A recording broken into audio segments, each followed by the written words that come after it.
नमस्ते, good morning. मैं हूं डॉक्टर रोहित अग्रवाल ग्वालियर से। I am working as a professor at dental college here, plus I am also the head of the dental department at Agarwal hospital and research institute. आज हम एक important topic पे बात करेंगे, डेंटल कैविटी, जिसको हम हिंदी में बोल देते हैं दांतों में कीड़ा लगना या टूथ की कैविटी, और जिसको टेक्निकल टर्म्स में बोला जाता है डेंटल कैरीज। हम इसके बारे में ये समझेंगे कि ये किस वजह से होती है, इसके क्या क्या ट्रीटमेंट ऑप्शंस हैं और इसको हम कैसे प्रिवेंट कर सकते हैं। तो सबसे पहले ये समझते हैं कि डेंटल कैरीज या डेंटल कैविटी किस वजह से होती है। जब भी आप कोई खाना खाते हैं तो जो आपका खाना है वो दांतों पे जाके बैठ जाता है, और फिर जो आपके मुंह में जो बैक्टीरिया है वो उस खाने को खाते हैं और उससे कुछ एसिड प्रोड्यूस करते हैं जो कि दांतों की सरत को तोड़ना शुरू करते हैं। जो आपके दांतों के ऊपर की कवरिंग होती है, जो कि एनामल होती है, वो उस एसिड से गलने लगती है और जिसकी वजह से फाइनली कैविटी डेवलप हो जाती है। जो आपकी कैविटी डेवलप होती है, it's a very slow process. ऐसा नहीं कि आपने आज खाना खाया और कल आपको कोई गड्ढा दिखेगा। It's a very slow ongoing process. शुरुआत में आपको ब्लैक स्पॉट्स दिखाई देते हैं, बाद में वो गड्ढे में कन्वर्ट होती है जिसमें खाना फंसता है, बट इन दोनों शुरुआती स्टेजेस में आपको दर्द नहीं होता है। बाद में अगर आप इसको और इग्नोर करते हैं तो कैविटी और डीप हो जाती है और दांतों की नसें अगर खुल जाती हैं तो आपको दर्द या पेन या स्वेलिंग जैसी प्रॉब्लम स्टार्ट हो जाती हैं। अब ये समझते हैं कि यह कैविटी किस वजह से हो सकती है।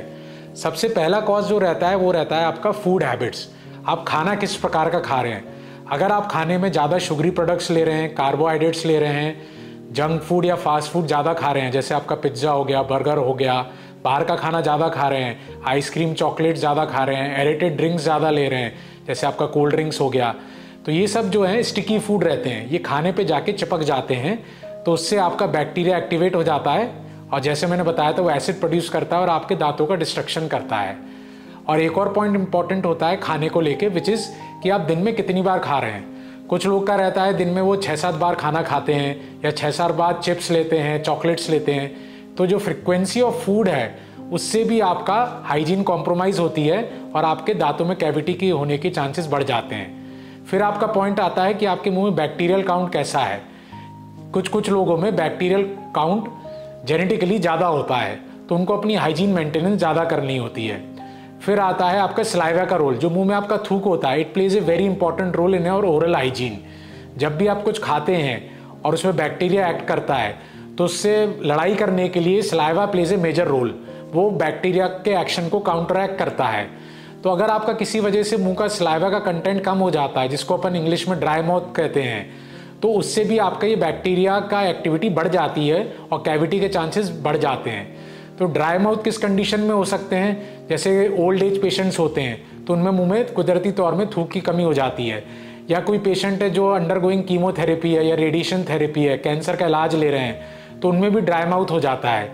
या कुछ मरीज आपको मिलेंगे जो कि मुँह से सांस बहुत ज़्यादा लेते हैं, तो उनके में भी ड्राई माउथ हो जाता है, मुँह का थूक सूख जाता है, तो बैक्टीरिया की एक्टिविटी इन केसेस में बढ़ जाती है। या कुछ मरीज जिनमें अनकंट्रोल्ड डायबिटीज़ होती है, डायबिटीज़ बहुत ज़्यादा लेवल से बढ़ जाती है, तो उसमें भी इन्फेक्शन होने के चांसेस बढ़ जाते हैं। या कुछ मरीज जो ऐसी मेडिसिन ले रहे हैं जिसमें शुगर का कंटेंट बहुत ज़्यादा है, तो उनसे भी बैक्टीरिया की एक्टिविटी बढ़ती है और कैविटी होने के चांसेस बढ़ जाते हैं। या आपके कुछ ऐसे हैबिट्स हैं, आप टोबैको चूअर्स हैं, मतलब आप किसी प्रकार का टोबैको का सेवन करते हैं, जैसे तंबाकू हो गया, तंबाकू आप खाते हैं या सिगरेट बहुत ज़्यादा लेते हैं, तो इन पेशेंट्स में भी दांतों की कैविटी या दांतों में कीड़ा लगने के चांसेस बहुत ज़्यादा होते हैं, जिसको टेक्निकल टर्म्स में डेंटल कैरीज कहते हैं। अभी हम समझते हैं कि इसको हम कैसे प्रिवेंशन कर सकते हैं। इसको मतलब हम रोकने के लिए हम क्या क्या चीज़ें उपाय कर सकते हैं। सबसे फॉरमोस्ट इंपॉर्टेंट चीज़ रहती है आपकी ओरल हाइजीन। दिन में 2 बार ब्रश करना आपका ये ज़िंदगी भर का रूल है, गोल्डन रूल है, ये आपको फॉलो करना ही करना है। सुबह 1 बार आपको ब्रश करना है उठते ही ब्रेकफास्ट के पहले, और रात को सोने से पहले आपको ब्रश करना है 2 से 3 मिनट। ये आपका गोल्डन रूल है। प्लस आपको नाइट में फ्लॉसिंग भी करना है। फ्लॉसिंग करने के 2 तरीके होते हैं, या तो आप मैनुअल फ्लॉसर यूज़ करते हैं, वो कर सकते हैं, या फिर आजकल अमेरिकन डेंटल एसोसिएशन एडवाइस करती है कि आप वाटर फ्लॉसर करें। वाटर फ्लॉसर के रिगार्डिंग अगर आप मेरा दूसरा वीडियो देख सकते हैं, उसमें और भी आपको डिटेल्स मिल जाएंगे। फिर आपका आता है दूसरा इंपॉर्टेंट पॉइंट कि आप जो खाना खा रहे हैं वो किस प्रकार का है। जैसे मैंने पहले भी बताया, आप थोड़ा अपना ईटिंग हैबिट्स बदलिए, जंक फूड कम से कम लीजिए, स्टिकी फूड कम लीजिए, चॉकलेट्स कम लीजिए और फाइब्रस कंटेंट बढ़ाइए। इससे आपका कैविटी होने के चांसेस बहुत कम होते हैं। तीसरी हैबिट जो आपको डेवलप करनी है विच इज़ कि जब भी आप कुछ खाना खाएं उसके बाद कुल्ला करें। जैसे ही आप कुल्ला करते हैं तो काफ़ी कुछ खाना जो चिपका रहता है दांतों के ऊपर वो साफ हो जाता है, तो कैविटी होने के चांसेस बहुत कम हो जाते हैं। तो कुल्ला करना भी अपने रेगुलर हैबिट में डालें, आप भी करें और अपने बच्चों को भी एडवोकेट करें कि बच्चे ये चॉकलेट्स ये जंक फूड ज़्यादा खाते हैं तो उनको ये कम तो करिए बट उनको एडवोकेट करिए जब भी आप ये सब चीज़ें वो खा रहे हैं तो तुरंत खाने के बाद एक बार कुल्ला जरूर करें। ब्रश दिन में 2 बार ही करना है, उसको ज़्यादा ना बढ़ाएं कि कुछ लोग 3 बार भी ब्रश करने लगते हैं, वो मत करिए, उससे आपके दांत उल्टा रादर घिस जाएंगे। और फिर जो आपका मेन इंपॉर्टेंट पॉइंट है रेगुलर चेकअप। आपको हर 6 महीने में ये अमेरिकन गाइडलाइंस हैं कि आपको हर 6 महीने में आपका डेंटल चेकअप होना चाहिए, क्योंकि मुंह में जैसे मैंने आपको बताया शुरुआती स्टेजेस में जो डेंटल कैविटी है वो ब्लैक स्पॉट्स में दिखती है, जिसमें आपको कोई दर्द या कुछ नहीं होगा पर आपका डेंटिस्ट वो पकड़ सकता है। तो अगर वो शुरुआती आपके ब्लैक स्पॉट्स होते हैं तो उसमें आप डेंटिस्ट से पिट एंड फिशर सीलेंट्स करवा सकते हैं। पिट एंड फिशर सीलेंट्स में वो जो शुरुआत के जो फिशर्स होते हैं, जो डिप्रेशन होते हैं दांतों में, उसमें वो एक कवरिंग लगा देते हैं जिससे कि वो फर्दर कैविटी में नहीं प्रोग्रेस करेंगे। या बच्चों में फ्लोराइड थेरेपी होती है, जिससे फ्लोराइड क्या है वो दांतों से फ्लोरापेटाइट करके केमिकल बनाता है, जिससे कैविटी होने के चांसेस कम हो जाते हैं। तो ये सब ट्रीटमेंट आप डेंटिस्ट से करा सकते हैं, बट ये तभी पॉसिबल है जब आप हर 6 महीने पे उससे चेकअप करा रहे हैं और वो आपकी ये चीज़ें डिटेक्ट कर रहा है। और जो एक और लास्टली इंपॉर्टेंट पॉइंट है, जो आपका टूथब्रश है उसको गाइडलाइंस के हिसाब से आपको हर 3 से 4 महीने में अपना टूथब्रश चेंज करना चाहिए, क्योंकि अगर आप वो सेम टूथब्रश लंबे समय तक यूज़ करते हैं तो उसकी वर्किंग कैपेसिटी कम हो जाती है, उसके ब्रिसल्स खराब हो जाते हैं और वो अब आपको कोई फ़ायदा नहीं दे रहा है सफाई में। अगर आपका टूथब्रश जल्दी खराब हो रहा है, आप देख रहे हैं कि उसके ब्रिसल्स ऐसे फैल रहे हैं, खराब हो रहे हैं, तो फिर आप उसको जल्दी भी चेंज कर सकते हैं। पर इस चीज़ का पॉइंट ज़रूर याद रखिए कि हर 3 से 4 महीने में आपको अपना टूथब्रश चेंज करना ही करना है।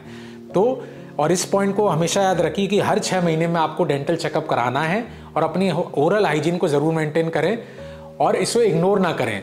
मोस्टली पेशेंट्स बोलते हैं हमसे कि भैया डेंटल ट्रीटमेंट बहुत कॉस्टली है, तो मैं उनको एक ही लाइन बोलता हूँ, no, treatment is not costly, ignorance is costly. Means आपने चेकअप कराया नहीं, आप इग्नोर करते रहे, अपने मुंह में कुछ आपको ब्लैक स्पॉट्स थे, आप उसे इग्नोर करते रहे, वो कैविटी में कन्वर्ट हो गए, फिर वो आरसीटी क्राउन में चले गए। तो ignorance is costly but treatment is not costly, and as we all know prevention is always better than cure. So I hope all these points will make you aware, आपको इनसे काफ़ी help मिली होगी। Dental cavity regarding या tooth maintenance, gum maintain, health maintenance regarding आपके मन में कोई भी क्वेश्चंस हो तो आप मुझसे पूछ सकते हैं, मैं उसका जवाब ज़रूर दूंगा। थैंक यू एंड नमस्ते।